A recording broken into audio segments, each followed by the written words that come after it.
ICC की elite umpiring और लंडा बाज़ार में जूतों और कपड़ों का कारोबार, दो इंतहाई मुख्तलिफ शोबे हैं। और दोनों जो है ये नज़र आएंगे रंग आपको असद रऊफ़ की शख्सियत में। उनके ये दोनों ही शौक़ हैं। अंपायरिंग के बाद उन्होंने दिल लगाया है इस कारोबार में, और अब ये अपनी दुकान जो है वो लाहौर के एक प्लाज़ा में चला रहे हैं। आइए असद रऊफ़ से बात करते हैं।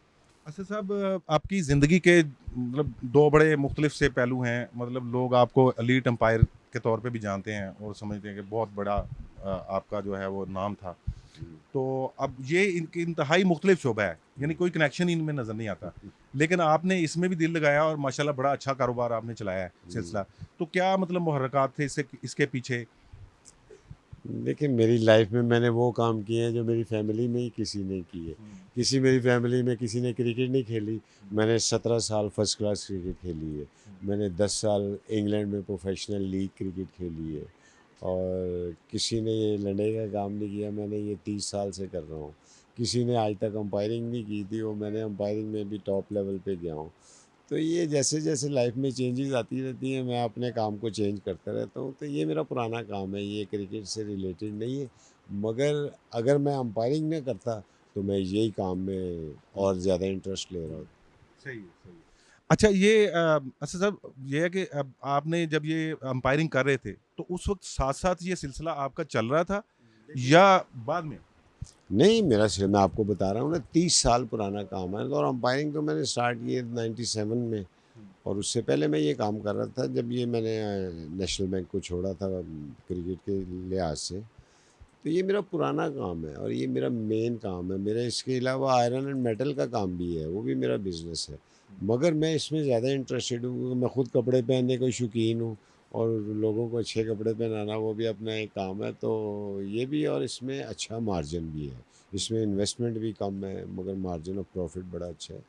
तो काम वही करना, फिर इसकी समझ भी है, काम वही करना चाहिए जिसकी आपको समझ हो। तो इसलिए मैं बड़ी खुशी से ये काम कर रहा हूँ। और लोग पेश कर रहे हैं कि पता नहीं असद रऊफ़ बड़े को गुर्बत के हालात में आ गए हैं तो ये काम शुरू कर दिया। ऐसी कोई बात नहीं है, अल्लाह का शुक्र है। मुझे ना तो कोई लालच है। अल्लाह ने बहुत पैसा भी दिया है, बहुत इज़्ज़त भी दी है, बहुत नाम भी दिया है। तो मैं डीएचए में रहता हूँ, मैं कोई झोपड़पन पट्टी में नहीं रहता कि ऐसी गुर्बत उतर आई, अल्लाह का बड़ा शुक्र है। मगर यहाँ पे लोग समझते हैं कि यार ये काम करना कोई को बहुत बुरी बात है।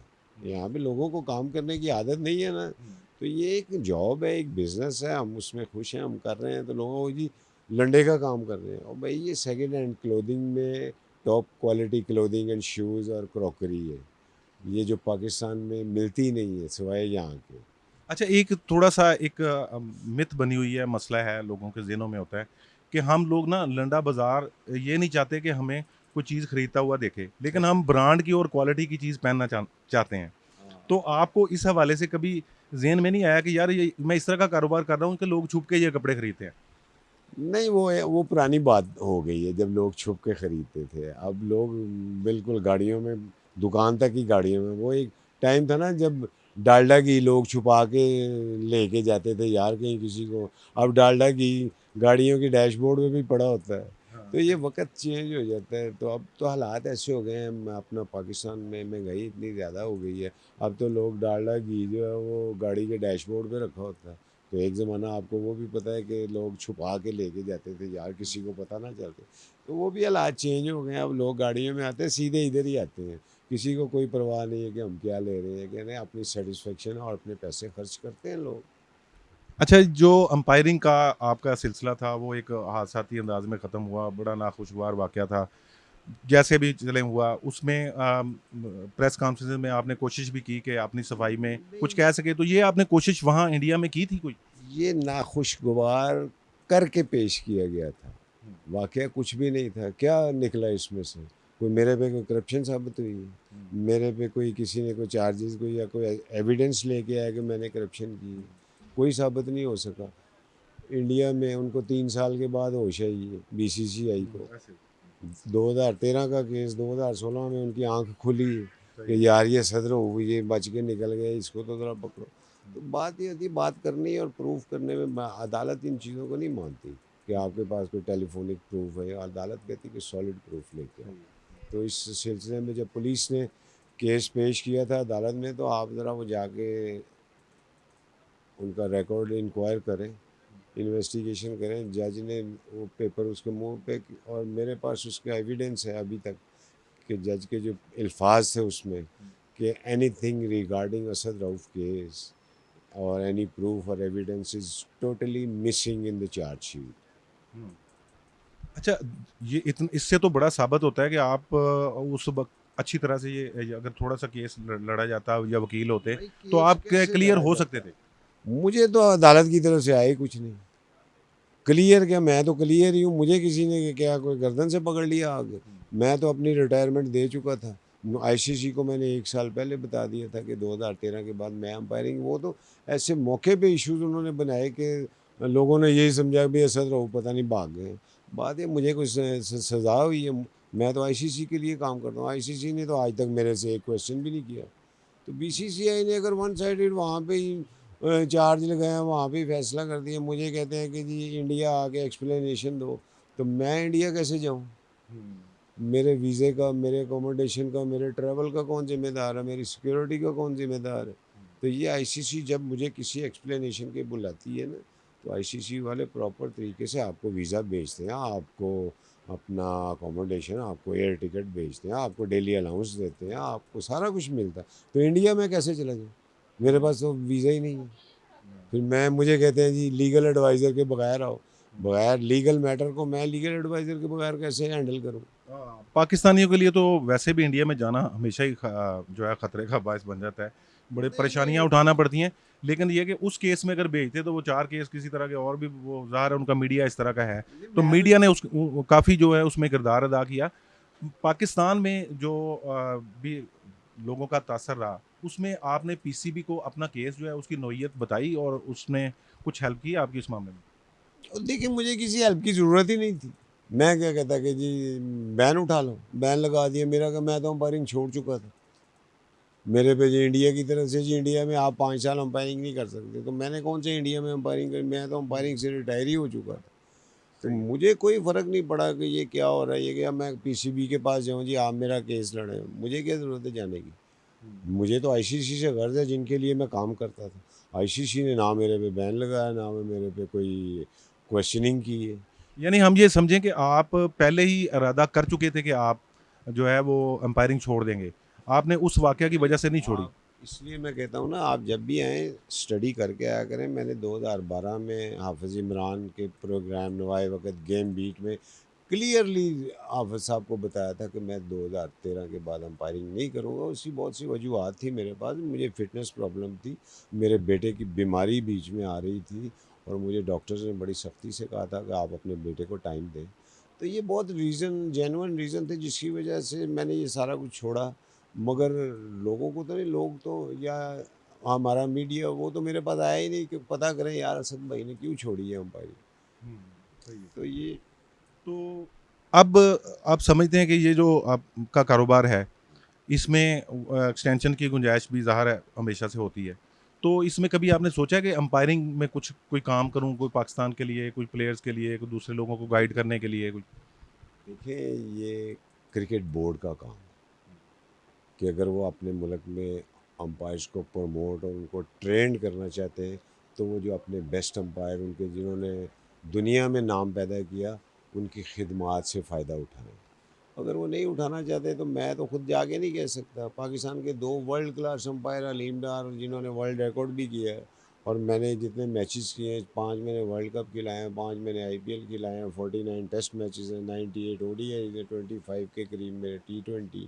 तो इससे एक्सपीरियंस है। अगर वो नहीं फ़ायदा उठाना चाहते तो इसमें मेरा तो नहीं कोई कसूर। अच्छा, ज़ाहिर है मैचेस भी आप देखते होंगे, अंपायरिंग भी देखते होंगे। आजकल टेक्नोलॉजी की हेल्प भी आ गई है। तो क्या आप समझते हैं कि अंपायरिंग आपके दौर में ज़्यादा मुश्किल थी और आज थी? और दूसरा ये है कि पाकिस्तान में अब अंपायरिंग का मेयार जो है वो कैसा है? देखिए हमारे दौर में तो डीआरएस है ही नहीं था, रिव्यू सिस्टम ही नहीं था। आपको तो 1 सेकंड में, फ्रैक्शन में फ़ैसला करना है, येस और नो। तो अब तो सारा प्रेशर टेक्नोलॉजी पे चला गया। अब तो अंपायर्स का इतना कोई रोल ही नहीं रहा। रन आउट है तो उसमें भी आप कोई भी डिसीजन है, नो बॉल है, उस वो भी अब थर्ड अंपायर नहीं देना है, तो आपकी तो बस वो डिसीजन भी अगर आपसे गलत हो गया तो वो DRS पे चला जाएगा।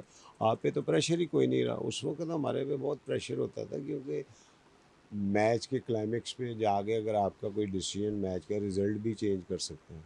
तो आजकल तो आप वो डिसीजन भी DRS में डाल दें, प्रेशर जो है वो टेक्नोलॉजी पे चला जाएगा। तो आजकल अंपायर पे इतना कोई प्रेशर नहीं है। और जो जो नई लॉट आ रही है पाकिस्तान में, अंपायर्स की नई नस्ल आ रही है, एक तो अलीम डार की जनरेशन थी ना, आपकी जनरेशन थी, इस जनरेशन में आप देख रहे हैं कि उस क्लास के अंपायर्स आएंगे जो पाकिस्तान का नाम रोशन कर सके, जिस तरह आपने अलीम डार ने किया, बहुत बड़े बड़े और अहम फैसले किए, मुश्किल फैसले भी किए, दुरुस्त फैसले किए।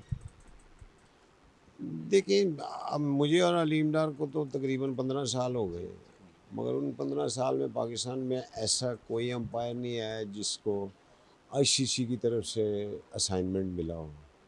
जैसे मैंने अभी 9 वनडे किए थे, तो मुझे ICC का असाइनमेंट आ गया, भी आप टेस्ट मैच करें, क्योंकि ये क्वालिटी आपको इंटरनेशनल पैनल में दिखानी पड़ती है, ताकि ICC इम्प्रेस हो के आपको ICC की असाइनमेंट मिले, जिसके बाद आपके चांसेस होते हैं एलीट पैनल में आने के। जैसे मुझे ICC ने मेरा करियर का तीसरा test match Melbourne Boxing Day में भेज दिया, ऑस्ट्रेलिया वर्सेस साउथ अफ्रीका, तो मैंने वो मैच किया था, और उसके बाद वही मैच मेरा एलीट पैनल में आने का सबब बन गया।